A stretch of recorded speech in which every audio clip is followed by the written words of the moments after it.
You'll find out about it.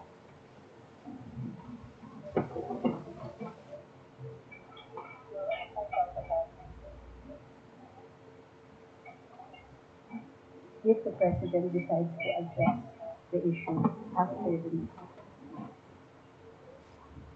Last question before yes, if I may, Senate.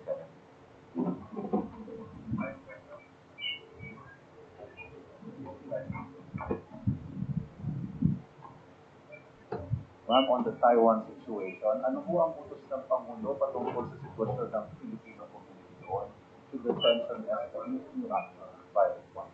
So ngayon po, minomonitor natin ang sitwasyon.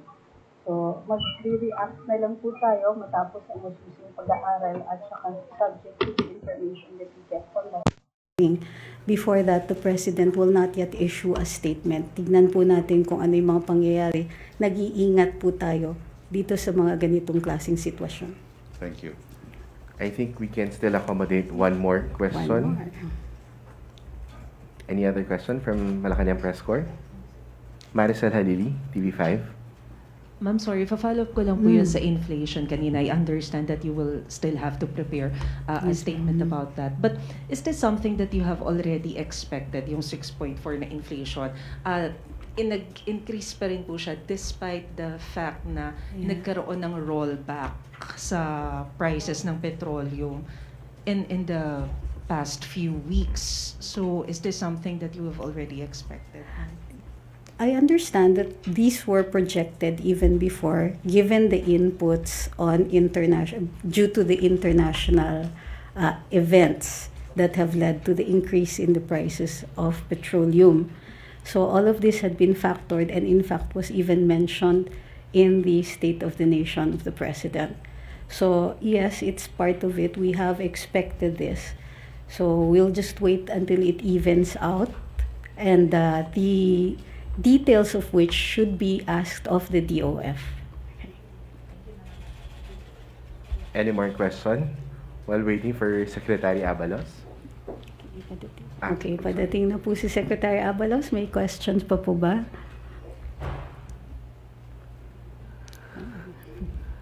Naubos natin yung tanong ninyo.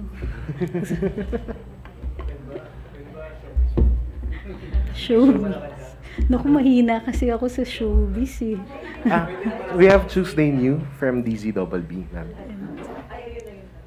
As in, super hina talaga. Oh, yeah. Ma'am, tungkol lang po doon sa social pension for senior citizens. Sabi po kasi ng National Commission for Senior Citizens, most likely next year pa po matatanggap ng mga beneficiary yung 1,000 pesos dahil wala para fund for this year. But can the government parang in a form of ayuda para sa taong ito, mabigyan din yung senior citizens para lang mapunuan yung dapat na pondo nilang matatanggap ngayong taon? Ma'am, theoretical po kasi yung tanong ninyo eh. Kaya ba kung ano? So, titignan po natin. But it was not intended to be executed this year kasi tapos na nga po yung budget. In fact, tapos na yung budget for 2023.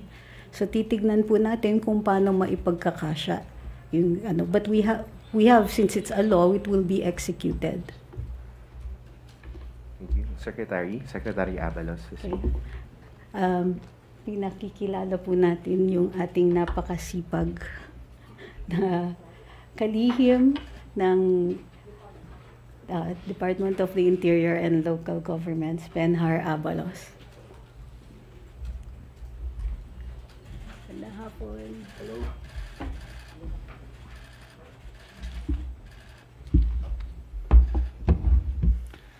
Magandang hapon po sa inyong lahat, no? At sa lahat po ng mga nakikinig ngayong hapon na ito.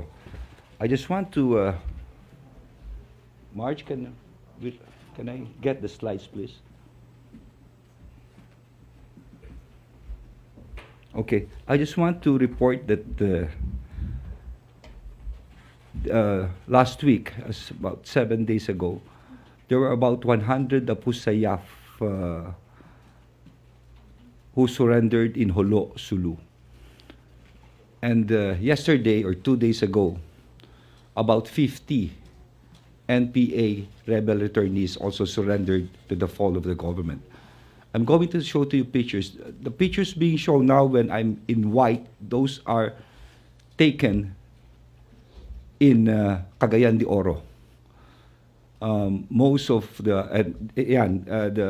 weapons are being destroyed. No? We made sure that some of these firearms are destroyed. Yan, hawak-hawak ko yung nasirang ano.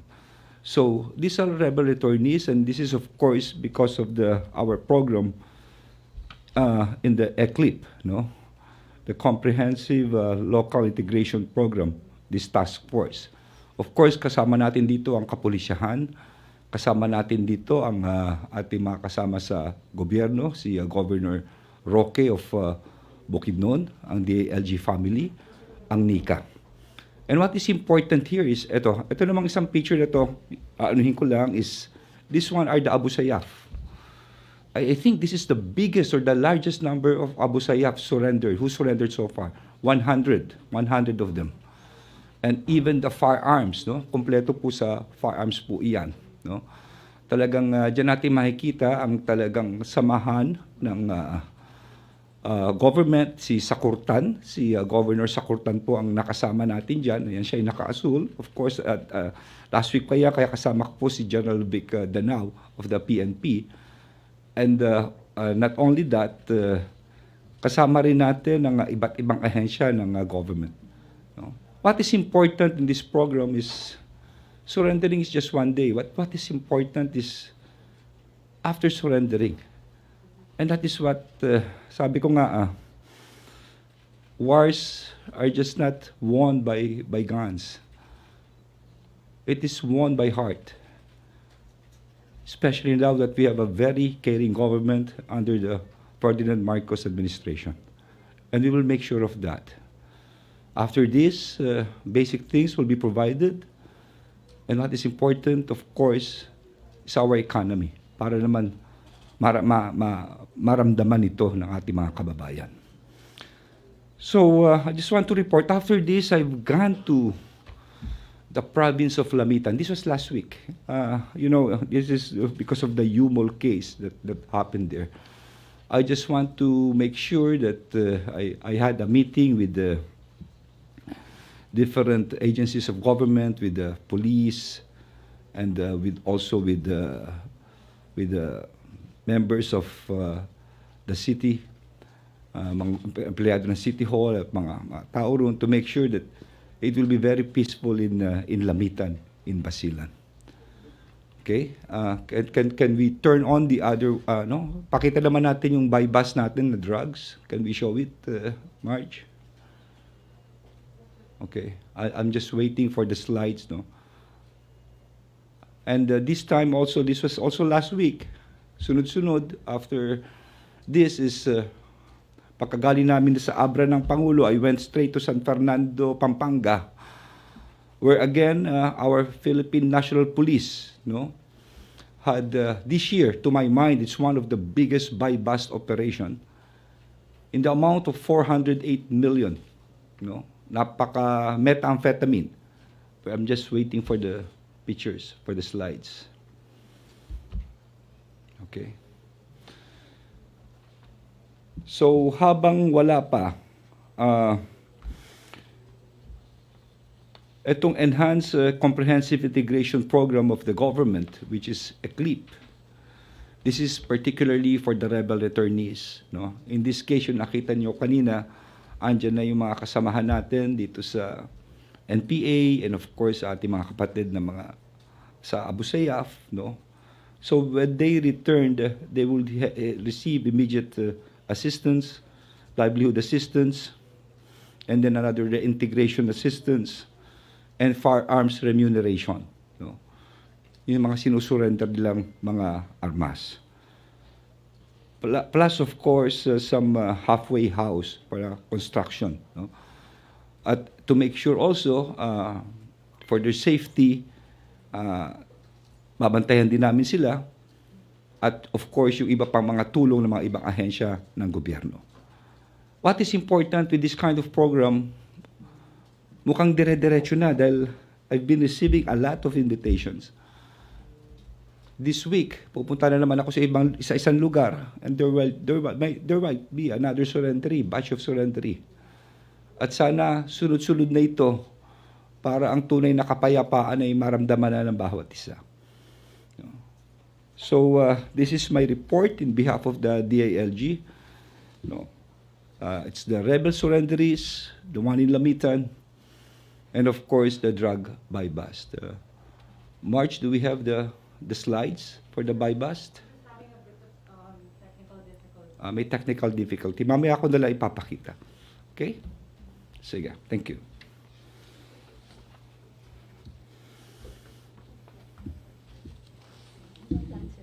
Yes.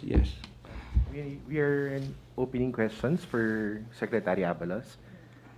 Miss Tuesday New. Good afternoon, Secretary Abalos, sir. Yes. With this surrendering of 100 Abu Sayyaf group na sinasabi po ninyo, ano po ang implication nito? Pwede ba nating sabihin na sa mga susunod na panahon o at least itong taon na to, wala na tayong dapat na asahan na pag-atake ng mga ASG dyan sa Mindanao area? Well, ang masasabi ko lang is that right now, this is the biggest batch of surrenderies, no? Of course, meron pa namang Abu Sayyaf dyan, no? Pero malaki na ang kinahina. I was informed talaga, napakalaki na ng kinahina. Napakaganda po ng Sulu. They've got one of the most pristine beaches I've ever seen. Napakaganda na lupa, ready for agriculture. No? Nakahanda na, lalo na ngayon, na Secretary of Agriculture. Walang iba kundi ang ating presidente. No? I'm sure. So, ito'y parang naihahanda na for economic progress. Of course, if there is peace, sunod-sunod na po ito. No? Ang pagkakasabi sa akin talagang heavily, halos, hindi ko lang masabi na yung number, pero bababa na po. No? So, I'm sure dire-diretso and sa ating mga kapatid naman na nasa NPA naman, no? Ito ho, dire-diretso na rin. Sana naman sa mga nanonood, nakikinig ngayon, at kung may kakilala kayo, mga member ng NPA, sana pag-isipan nating maigi. Ito ang gobyerno, ito'y makikinig, ito'y gagawa ng paraan para naman lahat ng programa ay maibigay sa ating.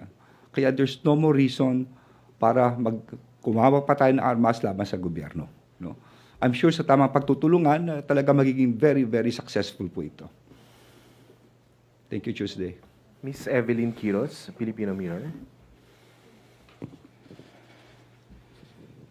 Good afternoon, Secretary Abalos. Yes, Evelyn. In relation po dun sa na-mention niya na big bust po sa San Fernando, Pampanga, may final na po pa kayong kaso against dun sa mga involved and matitiyak niyo, kasi po ng mga nakakarang administrasyon, marami pong mga drug bust na actually mga mas malaki pa ho dito, pero wala na ho. Pagkatapos ng mahuli sila, hindi na natin nalaman kung nag-file ba or hindi ho ba? Ano po talaga yung direction natin dito? Maraming salamat for that question, Evelyn. Naniniwala ako na ang tunay na the true success of any buy-bust is the conviction of the accused. That is why nag-benchmarking ako sa DILG. I've asked the police to provide me cases where they are right now, how many are pending, how many arrests were made, and how many convictions. For me, convictions are very, very important. We have made an interagency task force together with Secretary Boying Remulla. Remember, when it comes to criminal cases, ang una pong pupuntahan ng kababayan natin ay ang kapulisyahan. At ang unang haharap ay ang investigador. So ang investigador ang gagawa ng demanda para sa iyo. Remember, medyo komplikado yan. Why? Dapat may working knowledge yan ng criminal law. Because dapat ilagay mo lahat ng elements of a crime, kung ano sinusumbong. Isang element mawala, pwede madismiss ang kaso. So with this, we've made a program with the good secretary for a mentorship program. We will try to assess the capacity of our investigators, try to help them, give incentives. And even for the new police, magkakaroon kami probably aptitude test to see who could be investigators because they are very, very material in this case. Number two, when it comes to drug cases, Most of these are being dismissed on a technicality because of Article 21. Ano sinasabi ng Article 21?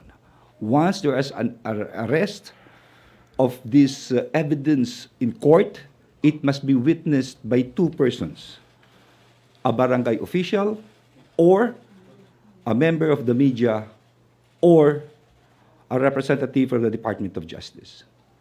Karamihan ng kaso, isa lang ang testigo, ang barangay. Anong nangyayari? Nadidismiss ang kaso. Masi kano kalaki, kano kahirap.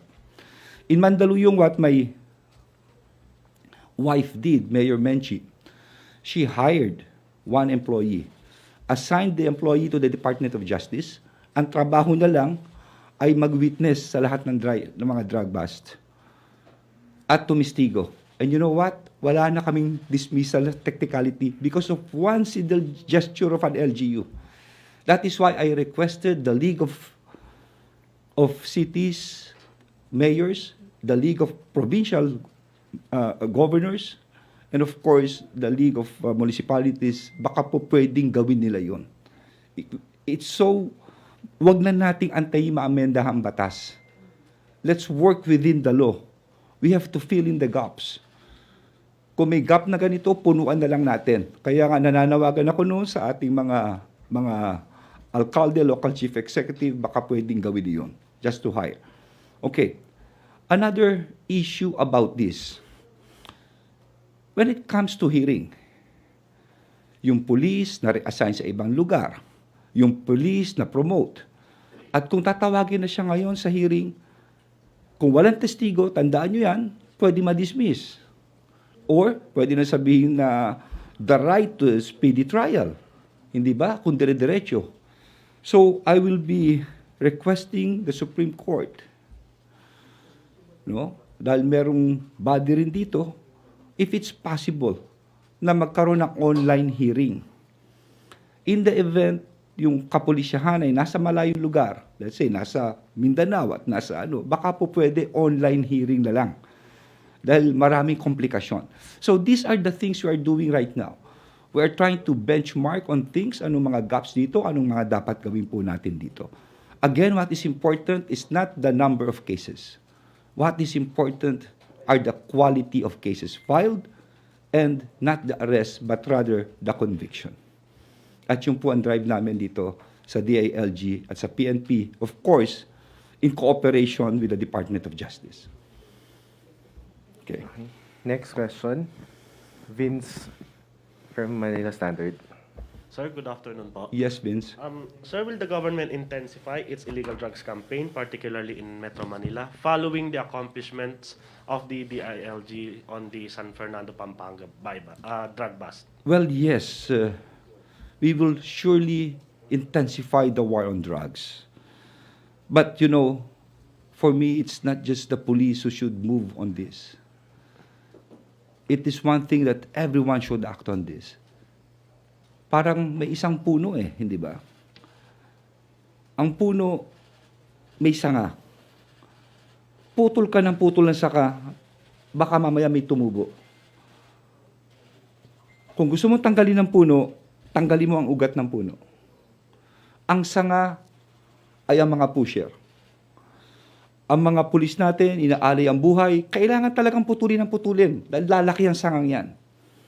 Pero mas maganda siguro kung magtulungan tayo, yung ugat nito, which is the community, the school, the family, everyone should help. And that is what the DILG would like to do. We will strengthen the Barangay Anti-Drug Abuse Council, go to the grassroots of everything. Poverty, counseling to the youth.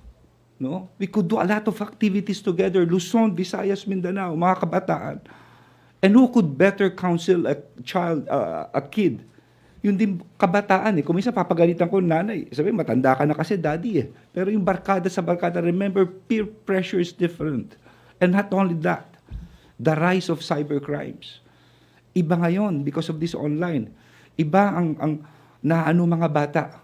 So, kailangan palakasin natin ang self-esteem. Gumawa tayong mga activities for the kids with one theme. Say no to drugs. So, we're going to do this rest assured, the police will do its best, together, of course, with the NBI. Sama-sama kami rito. But much more than that, we as a people, as a community, on the ground, grassroots, tulungan nyo rin po kami dito. Let's have this advocacy. Palakasin natin ang pag-igtingan natin lalong ganito. It could be through sports, culture, arts, singing. We could have themes every month. We could do this. Diba? As long as the kids will know na, oops, pangit pala yan, hindi maganda yan. Thank you. Chris Jose, remate. Sir, balikan ko lang po yung sa sumuko na NPA and ASG. Sir, dun po sa 100 na ASG, meron po bang leader ng ASG na nag-express ng intention, ng sumuko na po pala? I'm not so sure about the leaders, no? But I was informed, talaga nagpapasalamat po ako dito sa intel ng PNP, kay Governor Sakurtan, sa military, no? Tuwan-tuwa dahil, of course, DILG, dahil this is the biggest, Chris, the biggest Abu Sayyaf group that really surrendered. At marami pang iba. I assure you that sunod-sunod po ito. But what is important here is to make sure na talaga namang pag-surrender nila, akapin na natin yung programa ng gobyerno for them about livelihood, lahat po ay magawa po natin. I think the slides are ready for the by bust, Marge. Okay na ba? I'm sorry, wala pa yata. Yes, Sec. Okay, can you play it? Can you play it, please? Okay. Hindi. Yan pala. No, hindi sa by bust yan. That's the one in ano. Okay. Yung kanina, that's the one in Cagayan de Oro. Pero yung rebels came from Bukidnon, no? Yan ang drug by bust. Isang gas station yan na may dumating na kotse, no? So, next please, pakiulit lang. So, yan. Kung makikita nyo, parang nakatsae. It's a T, may mga Chinese characters na nakalagay sa loob. That one is about 60 kilos, worth about 408 million street value of the drugs. Okay? It's one of the biggest drug haul this year. Thanks, of course, to the Philippine National Police, to General Vic Danao and his team, and of course, the Regional Director of Region 3. Next, please. Wala na ba? Wala na. Matipid yata kami sa picture dito eh. Oo. Iniram ko lang sa mga media ron eh. Next. Okay. I'm sorry, but I have another meeting to go. Huh?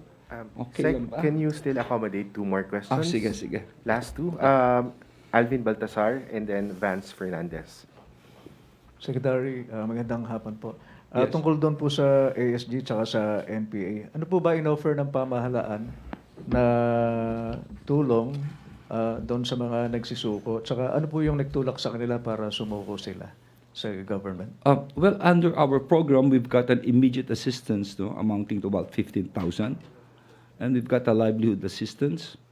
We've got a reintegration assistance.